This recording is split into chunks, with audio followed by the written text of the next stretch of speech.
pushed boundaries in Vanderpump Villa. Boundaries in her marriage? Yes. Okay. And I called her out for it, and she was very upset in Italy. She was like, how dare you tell me what my own boundaries are in my marriage? I can do what I want. I just kind of like told her, like, if you want to flirt with this guy or whatever, like, you can go do that. Like, that's your boundary in your marriage, like, whatever. But like, I'm making it very clear that I don't want to be associated with that. And I was worried at that point, like, are they going to edit it in a way that we're all flirting with these guys? I want to make it very clear that, like, I'm just here to have a fun girls trip, and I'm not like trying to, like, you know. So at that moment, when you brought that up to Demi, were you trying to be like a good friend and hold her accountable and be like, hey, I don't know where your head is right now, but like, this is what you're doing and maybe you should stop? And she didn't Absolutely. respond well. I think at that point she was just like, maybe she had realized, but later after the trip, she ended up having a conversation with Brett and she was bawling on the phone. I went too far. I should have gone to bed at 8 p.m. when you went to bed, Jen. Like, I may have pushed this too far. Will you guys please not tell? We have to talk about the wild chaos behind the secret lives of Mormon wives.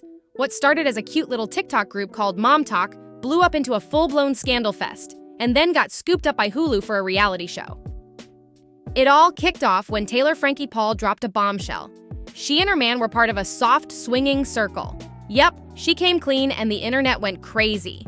These Mormon moms were making TikToks together like it was a sisterhood until Taylor lit the match. She admitted they weren't doing the full swap thing, but it was definitely more than innocent. Think kissing games, blindfolded spin the bottle, all that party stuff that blurs every line. But then she crossed a line, got real feelings for someone else's man, and boom! Her marriage crumbled and the friend group shattered into pieces. What made it worse? Taylor didn't name names, so suddenly everyone in MomTok looked guilty. People were pointing fingers, whispering about who was in on the secret circle. And while the rest of the moms denied being involved, Taylor's confession dragged them all into the fire. Fans were mad, like really mad, because nobody wanted to be seen as part of a swinger scandal. Season 1 of the show was all about that fallout. Taylor's whole world flipped upside down, divorce, friendship breakups, and a messy new thing with a dude named Dakota who brought even more chaos. Still, people couldn't stop watching her. She owned up to her mistakes, showed every side of the breakdown, and folks respected that. Then there's Whitney, who totally stepped into villain territory. People said she was trying to outshine Taylor and take the crown of Queen Bee, but what really got viewers talking? She stayed with her husband even after it came out that he was on Tinder and hooked on some adult content sites. By the season finale, Whitney pieced out of MomTok completely, blocked her castmates, and ghosted the group chat. Total mic drop. Meanwhile, Jennifer Affleck and her man Zach were deep in their own drama. Fans begged her to leave him, calling him toxic, controlling, and straight up narcissistic. Everyone was waiting to see if she'd finally walk away, but she didn't. Now season 2 picks up right where the madness left off. Whitney, she's gone quiet, had another baby, staying out of the mess, and guess what? People actually started liking her again. They wanted to see more of her fun side now that she wasn't in the middle of all the beef. Then comes Miranda, a new face with major baggage. She was married to the guy Taylor got mixed up with during the scandal. Fans thought her arrival was going to set the whole cast on fire, but plot twist. Miranda was chill. She and Taylor sat down, talked it out, and Miranda admitted she was part of the whole swinging mess too. Shockingly, that part actually stayed calm. But don't worry, the drama didn't disappear, it just shifted. Season 2's chaos came from Demi, Jesse, and Jen. Things exploded during a wild trip to Italy where the cast linked up with the Vanderpump Villa crew. And right there, in the middle of paradise, Jen accused Demi of flirting with Marciano from Vanderpump Villa. Demi, she totally denied it, but the tension was thick and the shade heavy. Things took a serious turn on the show when Demi straight up accused Jen of being a liar. This drama exploded in the final episode of season 2, and it's not just petty gossip. This got real heavy, real fast. Layla decided she'd had enough of all the hearsay and went straight to the source, Marciano, to hear his side of what really went down. And what does he do? He admits to Layla that yes, he and Demi were flirting with each other. But the moment the show aired, everything changed. Demi came forward with major allegations against Marciano, accusing him of unwanted physical contact. She dropped this revelation on her Instagram story and made it very clear how she felt. Unwanted physical touch equals period. The end. No room for confusion. Demi went on to say she was heartbroken by how people reacted, especially those who knew what happened, saw her struggling, and still used their platforms to shame her and call her a liar. She didn't hold back, saying, "Shame on every last one of you." She was especially disappointed because most of the people tearing her down were women. She said that's exactly why victims stay quiet. They're afraid they won't be believed, or worse, publicly judged. But even in all the darkness, Demi thanked the people who believed her and stood by her. She said, "To those of you who have believed me and supported me both privately and publicly, thank you. I love you."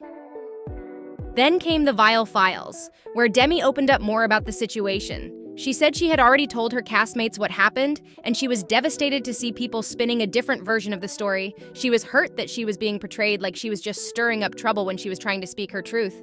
Meanwhile, Jen's not backing down. Even after season 2 aired, she's standing firm by what she said about Demi and what allegedly happened between Demi and Marciano at the Vanderpump Villa. Now, here's where things really twist. Marciano came out swinging to clear his name. He jumped into the comments after Demi's husband Brett accused Jen of lying, but Marciano clapped back hard, saying Jen was telling the truth, and he even offered to show Brett the receipts over a phone call. Then, Marciano took it a step further. He posted screenshots of his DMs with Demi after Vanderpump Villa. He was like, "Why is she accusing me now when she messaged and followed me after the show?" That raised a lot of eyebrows. And here's the timeline. Marciano had already been fired from Vanderpump Villa, along with a castmate named Hannah, for how they talked to someone else in the cast. So when Demi reached out to him, he was literally at the airport, just fired and heading out. Her follow and message came after her visit to the villa. Marciano also addressed the SA allegations in a statement. He said he wished he could speak more openly, but promised that the whole truth will come out soon. He was firm about where he stood. "I do not condone SA in any form. It's a serious matter. But I also won't stay silent if someone falsely accuses me, because that disrespects real victims and damages the fight for justice." And just when you thought the chaos was over, nope, things got even messier in the final episode of Secret Lives of Mormon Wives. So remember when Layla pulled Marciano aside to talk about Demi? Well, he admitted something huge. Not only did he flirt with Demi, but he also hooked up with Jessie. Yep, he kissed her and slept with her. And get this, her husband Jordan had no idea it went that far. Now rewind to episode 6, when the MomTok girls grilled Jessie about rumors she kissed Marciano at a Hollywood bar. She flat out denied it. But now Marciano's spilling it all, and Jessie's been spotted lately without her wedding ring. Her husband says they're working through stuff, but that's not fooling anyone. And that's just one piece of the drama bomb this season dropped. Let's not forget Taylor throwing shade at Demi for warning her not to go to Jessie's salon. Taylor was like, "I didn't like my hair," and told her not to go. And that ticked people off, especially since Jessie's supposed to be Demi's best friend. Like, how you gonna trash your bestie's business like that? But apparently, the only reason Taylor went there was because Demi had been dragging her, trying to get her kicked out as leader of MomTok. Fans are saying Demi's jealous of Taylor's spotlight, especially since Taylor's scandal is what put them on the map. No soft-swinging confession equals no reality show. Say what you want about Taylor, but she's the reason they got that Hulu deal. Now, speaking of Taylor, her family had their own moment this season, and not in a good way. Viewers were heated after a dinner scene where her parents and brother basically tried to push her back into a relationship with Dakota, her baby daddy who cheated on her. Like, he literally lied to her face while seeing someone else, and they still told her she gave it up too quick. Fans were furious at how her family blamed her instead of holding Dakota accountable. It was giving major shame vibes, and people online weren't having it. And then, get this, Jen and her husband Zach, not even related to Ben Affleck. Fans are mad because they definitely made it seem like they were connected to him back in season 1. Now it's like, okay, why lie?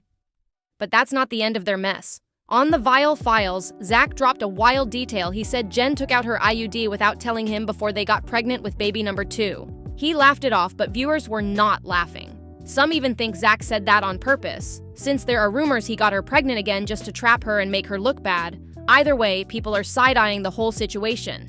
When season 2 wrapped, Demi was iced out from most of the MomTok squad, and fans are saying it's giving jealous of Taylor energy, like she's dying to snatch the Queen Bee crown for herself. But now, with all this new drama involving Marciano blowing up online, the producers are probably cheering behind the scenes. And here's the kicker, season 2 ended on a fat to be continued. So yeah, season 3, already cooking, and if it's anything like what we've seen, it's gonna be even messier. These mommies are serving drama like it's brunch. So what do you think about all this madness? Are you watching the show? Have you been keeping up with the online fallout? Drop your thoughts in the comments. I need to hear what y'all are thinking. Thanks for hanging out, and I'll catch you in the next one. Peace out!